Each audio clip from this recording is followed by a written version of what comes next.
Puji Tuhan, Shalom semuanya Bapak Ibu, jemaat Tuhan yang saya kasihi di dalam nama Yesus Kristus Tuhan. Jumpa lagi bersama saya Pendeta Toberian dalam program Aku Diberkati Setiap Hari. Nah Bapak Ibu, saya percaya setiap hari kita mengalami berkat-berkat Tuhan, amin.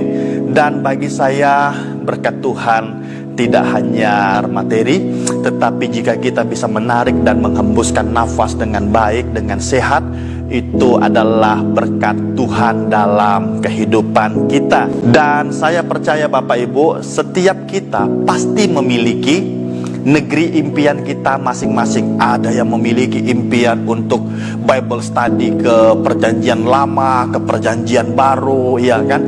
Ada yang memiliki impian bisa ke negeri kincir angin, ada yang memiliki impian bisa pergi ke negeri Paman Sam, ada yang memiliki impian bisa pergi keliling Eropa, ada yang memiliki impian bisa pergi ke Tokyo, pergi ke China, pergi ke Korea Selatan, pergi ke Australia, bahkan keliling dunia. Nah Bapak Ibu, orang Israel juga memiliki negeri impiannya, yaitu tanah perjanjian yang Tuhan janjikan kepada mereka ketika mereka menjadi budak di Mesir. Lalu Tuhan mengeluarkan mereka supaya mereka dibebaskan, supaya mereka dimerdekakan, dan mereka dapat menerima janji Tuhan dalam kehidupan mereka, yaitu negeri yang berlimpah dengan susu dan madunya. Tetapi ada kisah tragis di sini, yaitu Musa sendiri tidak diizinkan Tuhan untuk masuk ke dalam tanah perjanjian. Dosa apa yang telah dilakukan oleh Musa sehingga dia tidak diizinkan masuk ke dalam tanah perjanjian? Ketika Musa memimpin orang Israel untuk pergi ke tanah perjanjian, dan di dalam tengah perjalanan mereka kehausan, mereka tidak menemukan air sehingga mereka kehausan. Dan pada saat itu juga orang Israel ribut, mereka bertengkar, saling salahkan. Dan Musa pun dan bersama dengan Harun disalahkan oleh orang Israel, sehingga mereka berkata begini, "Mengapa kamu membawa jemaat Tuhan ke padang gurun supaya kami dan ternak kami mati di situ?" Musa disalahkan, ya kan? Harun juga disalahkan, ya kan? Dan juga orang Israel berkata begini, "Mengapa kamu memimpin kami?" Dengan artinya begini, mengapa kau bawa kami? Kan sudah enak di Mesir, dan di padang gurun ini tidak ada tempat untuk menabur, ya kan? Tidak ada pohon ara, anggur juga tidak ada, delima juga tidak ada, bahkan air minum pun tidak ada. Orang Israel pada saat itu hanya memikirkan materi, hanya memikirkan makan minum, ya kan? Tetapi Tuhan memiliki rencana yang lebih besar daripada sekedar makan dan minum. Rencana Tuhan bukan sekedar untuk makan dan minum, tapi rencana Tuhan juga untuk sampai ke anak cucu. Kesalahan pertama yang Musa lakukan adalah Musa melakukan pelanggaran terhadap firman Tuhan. Tuhan meminta kepada dia agar dia berkata-kata kepada batu, sehingga batu itu akan mengeluarkan airnya. Tetapi Musa, dia tidak melakukan apa yang Tuhan perkatakan dalam kehidupannya.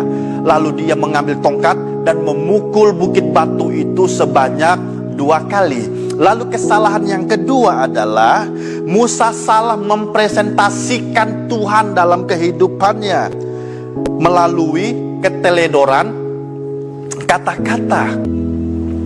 Dalam hal ini Musa salah dalam mempresentasikan Tuhan dengan keteledoran kata-katanya. Musa teledornya di mana? Kita baca pada ayat yang ke-10. Ketika Musa dan Harun telah mengumpulkan jemaah itu di depan bukit batu itu, berkatalah ia kepada mereka, "Dengarlah kepadaku, hai orang-orang durhaka.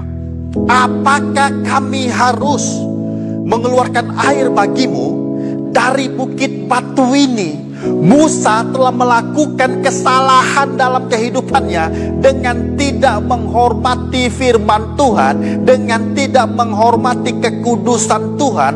Artinya apa? Bukan mereka yang mengeluarkan air dari bukit batu itu, tetapi Tuhanlah yang mengeluarkan air dari bukit batu itu. Ada dua kesalahan kecil yang dia lakukan, namun akibatnya fatal.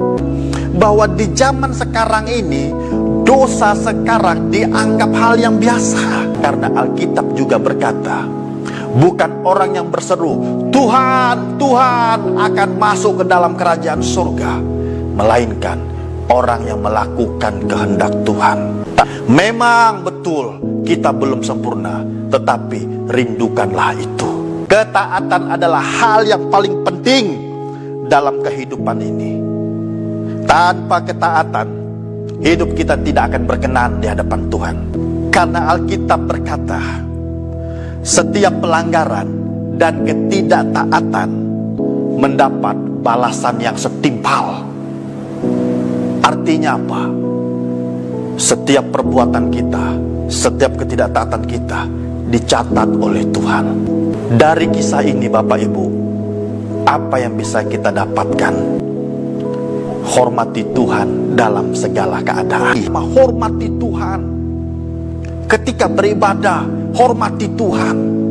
Ketika memberikan persembahan, kita harus menghormati. Jangan dengan uang yang kucek-kucek, robek-robek. Dalam segala hal kita harus menghormati Tuhan. Jangan kita klaim diri kita sendiri. Kalau bukan saya, kalau bukan saya, kalau bukan saya. Semuanya saya terus. Sekalipun Musa secara fisik tidak diizinkan Tuhan masuk ke dalam tanah perjanjian, tetapi setelah kematiannya, ia mendapatkan tempat yang istimewa. Ketika Yesus dimuliakan di atas gunung, dan Petrus berkata bahwa dia akan mendirikan 3 kemah, satu untuk Yesus, satu untuk Musa, dan satu untuk Elia. Artinya apa? Ini kalau saya sebut bahwa ini adalah rapat ilahi. Sekalipun ada masalah dalam kehidupan kita, tetaplah setia. Sekalipun ada tekanan masalah dalam kehidupan kita, tetaplah setia. Tuhan Yesus memberkati.